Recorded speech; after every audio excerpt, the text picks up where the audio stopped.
એ રિસર્ચની અંદર એને કોઈ પણ કમ્યુનિકેશનના સંબંધો માટે કમ્યુનિકેટ કરવું પડે તો 3 પાસા કયા? કેટલા પાસા? 3. એ 3 પાસાની અંદર એક આવે શબ્દો, બીજું આવે તમે કેવી રીતે બોલો છો તે, અને ત્રીજું આવે તમારા શરીરના હાવભાવ. તમારા શરીરના હાવભાવ. પહેલું કયું? શબ્દો. બીજું તમે શું બોલો તે, અને ત્રીજું આવે તમારા શરીરનો હાવભાવ. હવે જો તમારે 100% કોમ્યુનિકેશન જોઈતું હોય ને તો એનું એમ કહેવું છે કે તમે મને એમ કહો કે આ 3 માંથી તમે સૌથી વધારે મહત્વ કોને આપશો? હાવભાવ. કેટલા ટકા? અહીંયા જોયું હોય તો ભાઈ પહેલું જતું હતું. ઓકે, તો બધી જગ્યાએ હાલ કરે મારું ગયું. જય શાહ એવું સ્માર્ટ માણસ. એમાં શરીરનો હાવભાવ પણ કેટલા ટકા?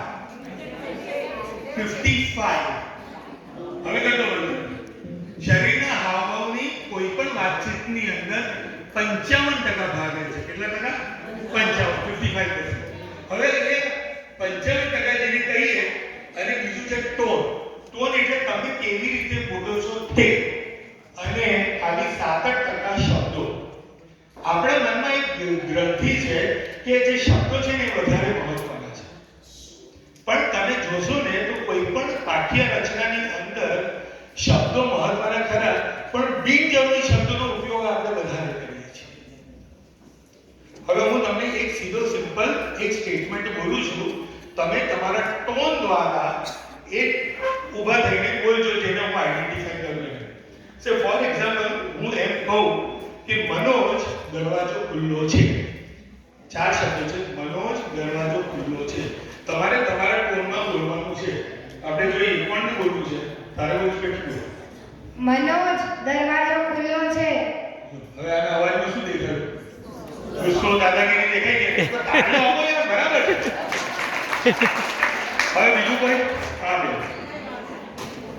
મનોજ દરવાજો ખુલ્લો છે. કેટલો પ્રેમ દેખાયો? આ 4 શબ્દોમાં પ્રેમ દેખાયો. તાળીઓ નથી આવતી, મજા નથી આવતી. ચલો આવો જોઈએ. હા, કોણ બોલશે?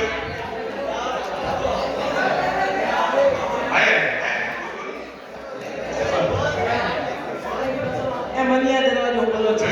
શબ્દો આ ન કરવાના. એ મનોજ એ જલ્દી ને ખાલી મનોજ દરવાજો ખુલ્લો છે બોલવાનું. મનોજ દરવાજો ખુલ્લો છે. જો કેટલો શાંત. મોટા દરવાજો બેઠો. હજી કોઈ? હા હા, પાછળ આવો. માઈક જવાનો નથી તો અવાજ આવતો.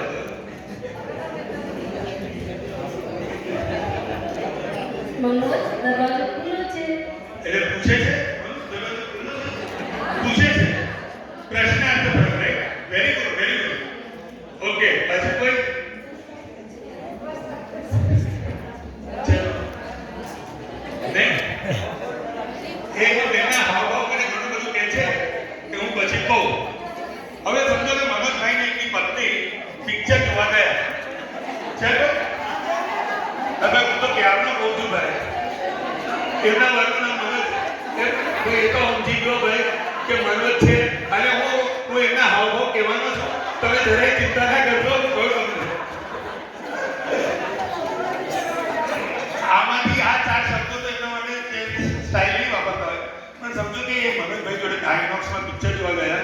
રાત્રે તાળો મારી ગયા હતા, ઘરે કોઈ હતું નહીં, અને પાછા આવ્યા ત્યારે તાળો તૂટેલો હતો, દરવાજો ખુલ્લો હતો. તો કેવી રીતે છે? મનોજ દરવાજો ખુલ્લો છે. બરાબર છે કે? હજી એક કહું. હવે કદાચ મનોજભાઈને શું નામ? અલકાબેન. મનોજભાઈ અલકાબેનના લગ્ન થયેલા છે ભાઈ. તો કઈ અરે હવે કરશો છો તમે? હવે આ મનોજભાઈને ઘણા દિવસ ઘરે એ અંગત સમય થોડો જોઈતો હતો. એકબીજા જોડે અલકાબેન જોડે સમય મળતો નહોતો, પણ બિચારા આજે ઓફિસથી જરા જલ્દી આવી ગયા. ખબર હતી કે આજે દીકરી ટ્યુશનમાં જવાની છે, મમ્મી પપ્પા છે નહીં, ત્યાં ચોવ્યા કરીને ત્યાં જ પ્રતિક્રમણ કરશે. એટલે મનોજભાઈ ઘરે આવી ગયા, અને ઘર નાનું, પણ જેવા અલકાબેનની પાછળ ખભા પર હાથ મૂકે એટલે મારા અલકાબેન શું કહે, મનોજ દરવાજો ખુલ્લો છે.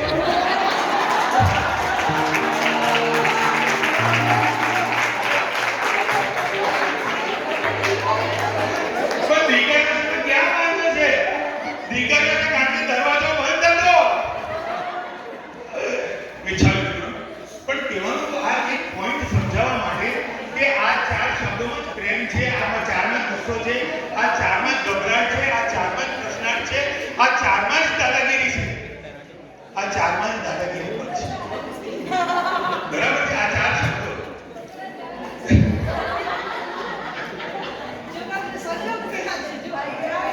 અચ્છા, હવે બધું યાદ આવે છે, એવું કહો છો હવે?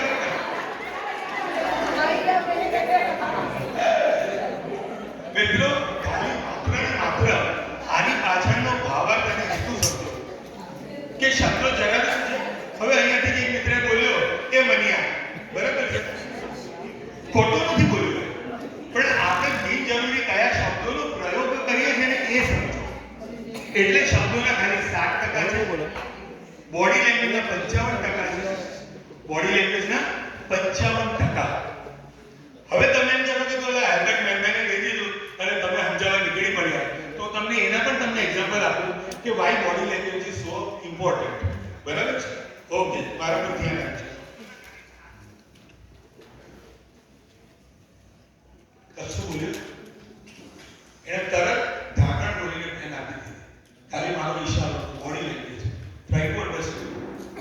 ખાલી એનું ધ્યાન હતું નહોતું ખબર, પણ જેવો એની તરફ આવ્યો એટલે તરત જ એને, અને મેં આટલું જ કર્યું, મેં એને બીજું કશું જ કર્યું નથી, મેં કોઈ શબ્દનો ઉપયોગ કર્યો જ નથી. રાઈટ? બરાબર છે? શર્માતા છોકરીએ હાથ આપ્યો, દીકરીએ હાથ આપ્યો. સમજો તમે, આ શરીરના પાવર છે, the power of body language, the power of body language. તમે બોલતા ન પણ તમે અત્યારે બેઠા હોય ને તોય મને ખબર પડે, તમારી ભલે આંખો ખુલ્લી હોય, ઘણા લોકોને ખુલ્લી આંખેથી ઊંઘવાની આદત હોય, મને ખબર પડી જાય. શરીરના કોઈ પણ ભાગ જુઠ્ઠું બોલી શકે, પણ આંખો કોઈ દિવસ જુઠ્ઠી ના બોલે. પ્રેમ લગ્નની સાબિતો ઘણી બધી હશે. બરાબર? જે લોકોએ આંખમાં આંખ નાખી જોયું પછી એને પાછું વળીને નથી જોયું. કારણ કે આંખ કોઈ દિવસ જુઠ્ઠું ના બોલી શકે. હવે હું તમને એમ બી સમજાવું કે પાવર ઓફ બોડી લેંગ્વેજ થી તમે શું જુઓ છો. રાઈટ? ચાલો બીજો એક એક્સપેરિમેન્ટ કરીએ. ઊભી થા. હવે હું શું કહેતો હતો? તો તું ઊભી થા.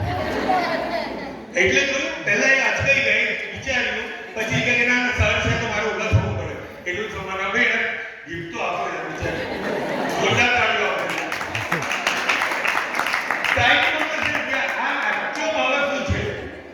બોડી લેંગ્વેજ ઉપરથી મિત્રો, અને એમાં જો તમારો ટોન અને તમારા સાચા શબ્દોનો પ્રયોગ જો થવાની શરૂઆત થઈ જાય તો કોઈ દિવસ, કારણ કે શબ્દો શું છે, શબ્દો જ સુધારે છે, શબ્દો જ તોડે છે. એ બી યાદ રાખજો. તમે શબ્દોનો ઉપયોગ કેવી રીતે કરો છો કે સાસુ વહુના સંબંધ સુધારે બી છે, મા દીકરીના સંબંધ તોડે બી છે, કારણ કે એ શબ્દો જ છે. અને એ શબ્દોનો ખરેખર સાચો ઉપયોગ, સારો ઉપયોગ નહીં, સાચો ઉપયોગ, શાંતિથી સમજીને શરીરના હાવભાવમાં એને ઉમેરીને જો તમે એને કહો તો એના પરિણામ ભલા પરિવારોને તૂટતા બચાવી શકે. તૂટતા, મારા શબ્દ બહુ ક્લિયર છે. આજે કદાચ આપણા જૈન સમાજમાં બી એવું છે કે હજી લોકો રહે છે જોડે, પણ કદાચ 10 વર્ષ પછીનું તો હું જો કદાચ આપણા જૈન સમાજની પરિસ્થિતિ જોઉં છું તો મને નથી લાગતું કે કુટુંબો જોડે રહે. લોકો પોતપોતાના ફાયદા માટે કયા કારણોસર હજી ખ્યાલ નથી કે કેમ છૂટે છે, કેમ છૂટે છે.